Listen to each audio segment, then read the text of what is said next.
John Wayne développe une forme abstraite de graffiti, le freestyle.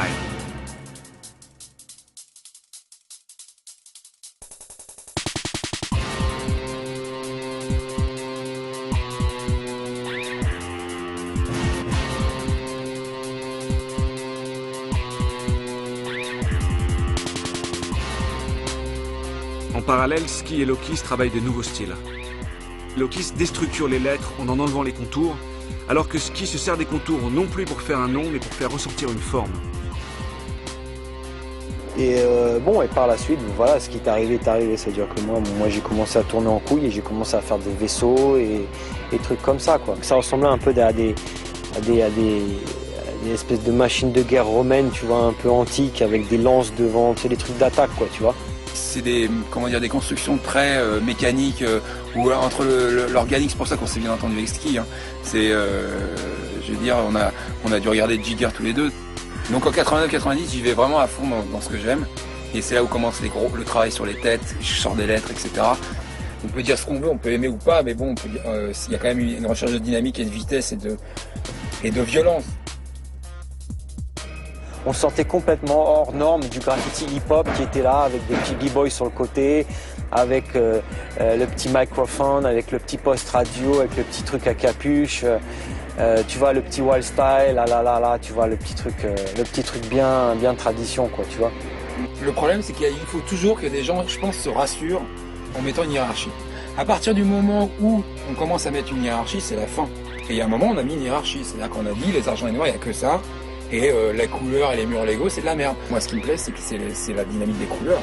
À partir de là, bon, je respecte en même temps ceux qui le font. Après, dire comme Bando, l'argent et noir, c'est la qualité de la lettre et tout ça, moi, ça me fait doucement rigoler.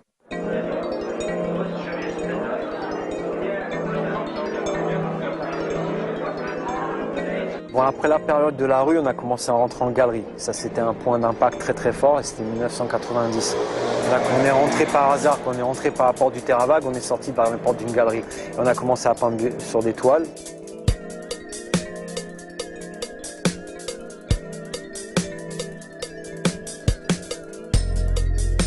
Fin des années 80, plusieurs galeries exposent le travail des graffeurs. Agnès B a exposé dès 1989 Futura 2000. Elle continuera régulièrement à promouvoir les graffiti artistes. Les expositions vont se succéder. Alors si t'as payé ta dette dans la rue à faire des graffitis comme un enculé, machin, et que 10 ans plus tard t'es là, bon vas-y maintenant je vais faire que des toiles, j'en ai marre de défoncer la rue tous les soirs, machin, ça, je respecte ça. Mais si t'es un petit rigolo qui a jamais défoncé dans la rue et qui tout d'un coup fait des toiles, c'est sûr, il faut prendre la notoriété avec ça, et si tu fais des graffitis c'est des conneries, parce qu'il n'y a rien derrière. If you're going to be a street writer, artist, graph, whatever you want to call that person, and you want to now present work in a gallery, you may have to change what you're doing to kind of adapt to this new venue, the new arena. I mean, all of us were kind of on this level in the street, but when we went to the galleries and everything, we were at the bottom again. You know, it's anything you are in the street means nothing in the gallery. And most of the artists from the graffiti world never really made it into like the art world. J'ai jamais fait de graphe vraiment avec des lettrages ou des trucs comme ça, comme Crash ou Dez l'ont fait. Parce que moi, j'ai toujours pensé que c'était de la décoration. Ça n'avait rien à voir avec le graphe, c'était du commercial. Quand je voyais des lettres, je me disais, mais putain, merde, pourquoi ils peignent sur des toiles, tu vois, une espèce de morceau de tissu encadré par un bout de bois, c'était ridicule, quoi. C'était médiéval pour moi. Le futur, c'est dans la toile. C'est pour conserve what we do, you know, to conserve it, because we as graffiti artists, we go to the streets, we do beautiful walls, and everybody, you know, they pisses on them, they race it, and what's that? You know, we have no respect, so we have to, you know, conserve what we do, because what we do is maybe in 50, 100, 100 years, when they look back into the time, they'll realize that we were an intelligent group of artists and we had to go through a lot, you know. Ainsi, les writers voient leur art accepté dans les manifestations culturelles et artistiques. Des festivals de graffiti s'organisent et ils sont encore aujourd'hui nombreux et réguliers. Plusieurs galeries d'art se sont spécialisées dans l'exposition du travail des graffeurs. Le graffiti s'est imposé comme un des mouvements de la peinture moderne. Ça va, c'est la balle, tu vois.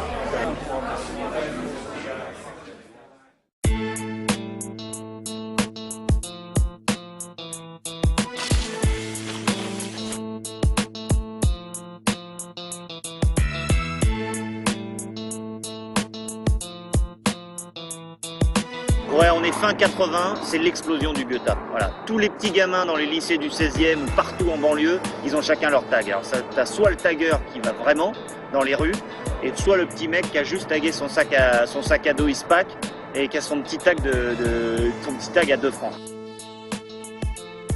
Les taggeurs, les TCG, ils avaient plus ou moins arrêté, chacun faisait un peu les trucs dans leur coin.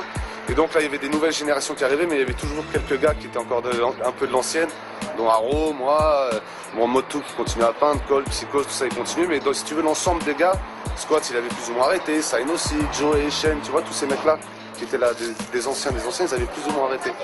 Tu vois, t'avais la nouvelle génération qui sortait ses griffes, et les autres, on entendait un peu moins parler.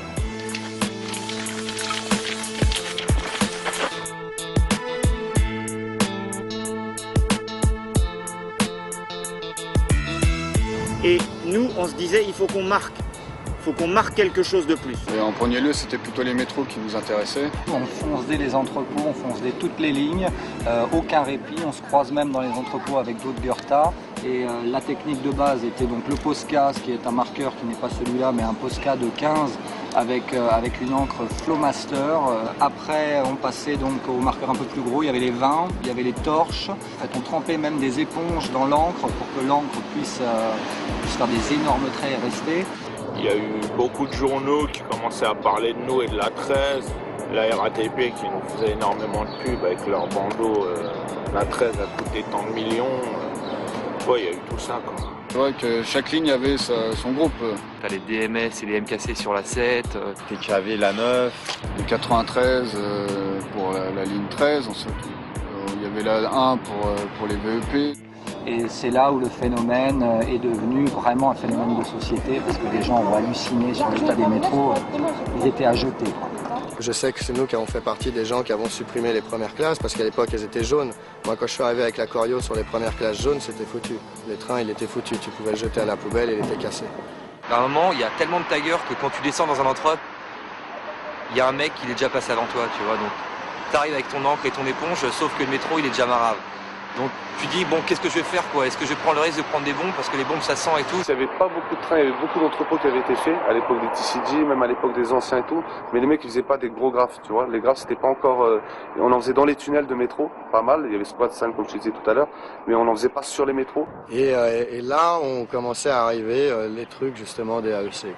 On est descendu avec les bombes, avec les crayons, avec les boom-claques, et puis on a sorti les graffitis.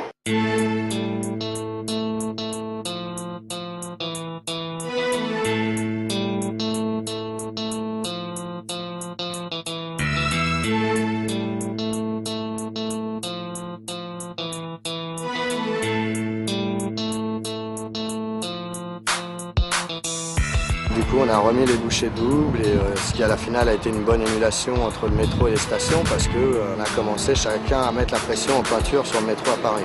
Par semaine, c'était au moins 4 ou 5 entrepôts. Bon, forcément, il y a des lignes qu'on saturait, des lignes aériennes, la 6. Il pouvait y avoir des périodes où il y avait 7, 8 métros à nous qui étaient peints, qui tournaient en même temps.